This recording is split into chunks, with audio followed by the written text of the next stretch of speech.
Vi tror att ingen kan missa vid det här laget vad som pågår i detta land nu, dagligen.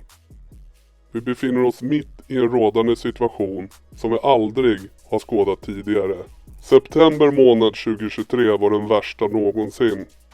Gränser passeras för varje dag som går och det verkar inte finnas några som helst spärrar kvar överhuvudtaget. Samtidigt som en lösning eller ett stopp på det hela som pågår varje dag inte känns nära eller ens möjlig nu. Hoppet på en förändring känns förlorad. För stunden i alla fall.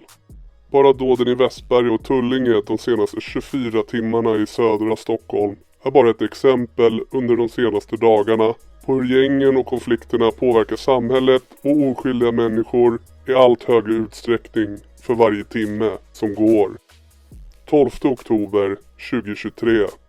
Polisen larmas om en skottlossning i ett villaområde i Västberga i södra Stockholm vid klockan 00.51 natten mot torsdag. På Prylvägen, ett villaområde nära Telefonplans tunnelbana och Västberga IP i södra Stockholm, ska minst 5-10 skott ha avlossats. Enligt uppgifter ska minst en gärningsman tagit sig in i bostaden där flera personer befann sig. Bland annat en vuxen kvinna och hennes man samt flera barn, och öppnat eld med ett vapen. Pappan i familjen träffas och dödas av skotten. Enligt uppgifterna hans hustru och ett litet barn vårdas på sjukhus för sina skador. Mordet och skjutningen kopplas ihop med en brand som senare bröt ut. Bara dryga 2 timmar efter skottlossningen kom ytterligare ett larm.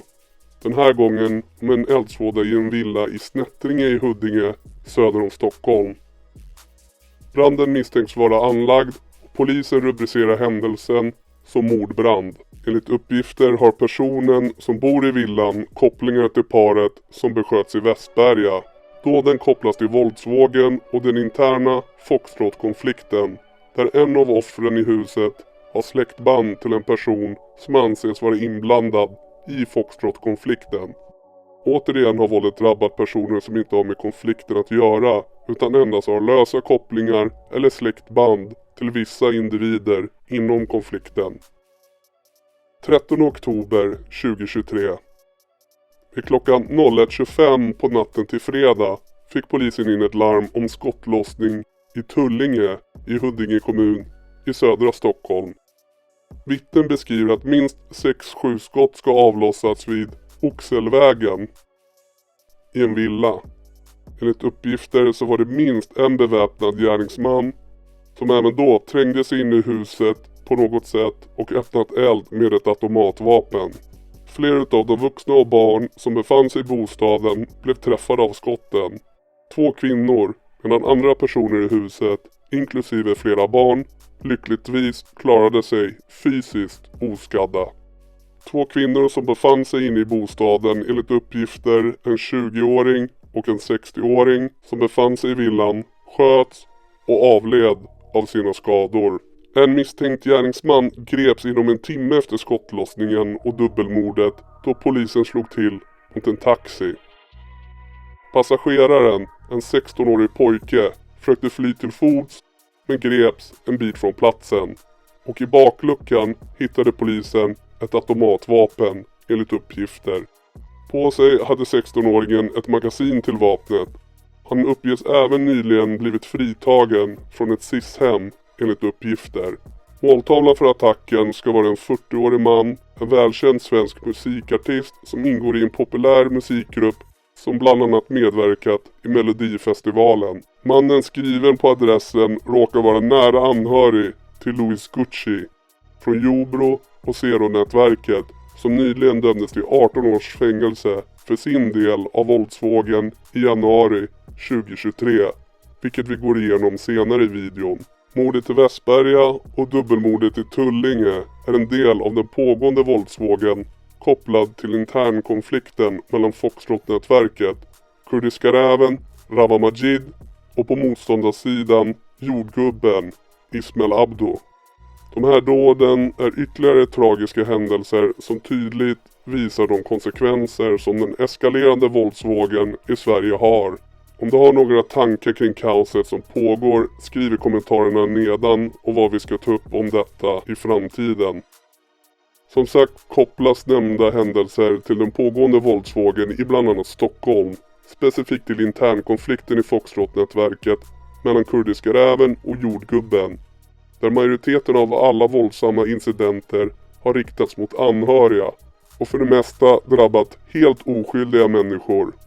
Det har varit flera liknande händelser under den pågående gängkonflikten. Förutom att man medvetet ger sig på anhöriga så har även människor utan någon som helst koppling drabbat då de har misstagits och felidentifierats, sen skjutits och eller mördats och även omkommit i bombdåd riktad mot andra anhöriga och aktörer. Louise Gucci misstänks ha beordrat dödsskjutningen i Skogås. Ibo, även kallad Louise Gucci, 21 år, är i detta fall misstänkt för stämpling till mord och han dömdes tidigare i år till 18 års fängelse för inblandning i andra grova våldsbrott som skedde 3 dagar i följd i södra Stockholm i januari. Ibo ska på uppdrag av Rava, Kurdiska räven Majid, 37 år gammal, har förmått 14- och 15-åriga pojkar att utföra dåden, bland annat mot rapparen Trife, då en dörr i Fruängen besköts med ett automatvapen och även en ung man besköts i Enskededalen på öppen gata mitt på ljusa dagen. Ibo dömdes för anstiftan till försök till mord, anstiftan till förberedelse till mord och grovt vapenbrott. Ibo kopplas till det så kallade Zero-nätverket från Jobro som är väldigt nära till Foxtrot-nätverket, i alla fall historiskt. Han ska ha agerat på uppdrag av Kurdiska räven. I polisutredningar finns bilder på honom där han bär en guldring med rävmotiv, en symbol för att visa samhörighet med Kurdiska räven.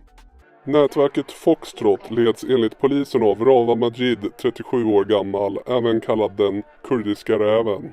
Han är häktad i Utevaron misstänkt för omfattande narkotikahandel samt förberedelse till mord. Nätverket är inblandat i flera våldsamma konflikter, bland annat med Dalen-nätverket och Bandidos MC.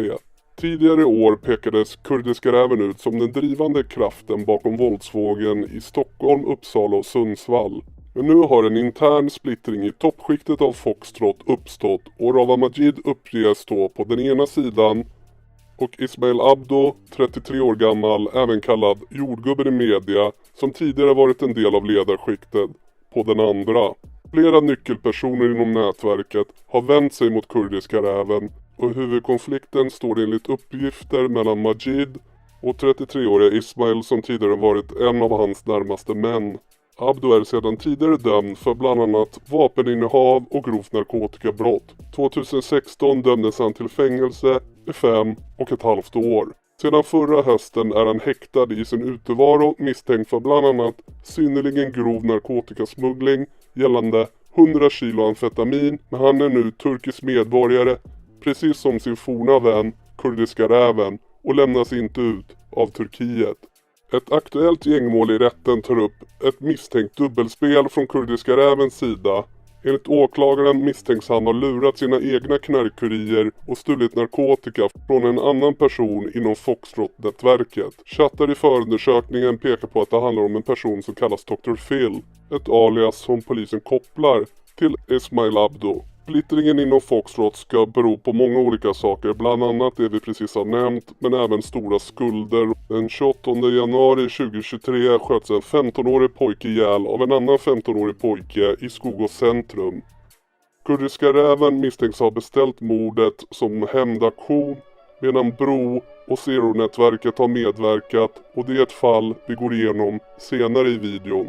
Splittringen inom Foxtrot-nätverket har lett till flera våldsdåd i Turkiet. En händelse i den nya konflikten ägde rum i Istanbul den 6 september.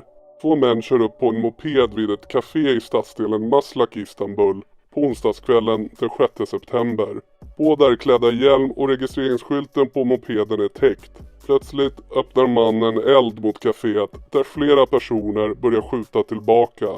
Sedan flyr måltavlorna personerna inne på kaféet snabbt i en minibuss. En kafébesökare, en man från Azerbaijan, ska skadas i skottlossningen och förs till sjukhus. 9 tomma 9 mm patroner hittades i området. Polisen tog upp jakten på minibussen och lyckades identifiera registreringsskylten. Totalt 7 personer greps. Av dessa var 6 svenska medborgare. Det genomfördes även husrannsakningar i de misstänktas hem och fordon. Då hittades vapen, en betydande mängd ammunition och olika typer av narkotika. Inom ett dygn tillbaka i Sverige, alltså den 7 september, blir en 58-årig kvinna skjuten till döds i sin bostad i Gränby i Uppsala. Hon befann sig inne i huset och blev skjuten till döds med skott i bröstet.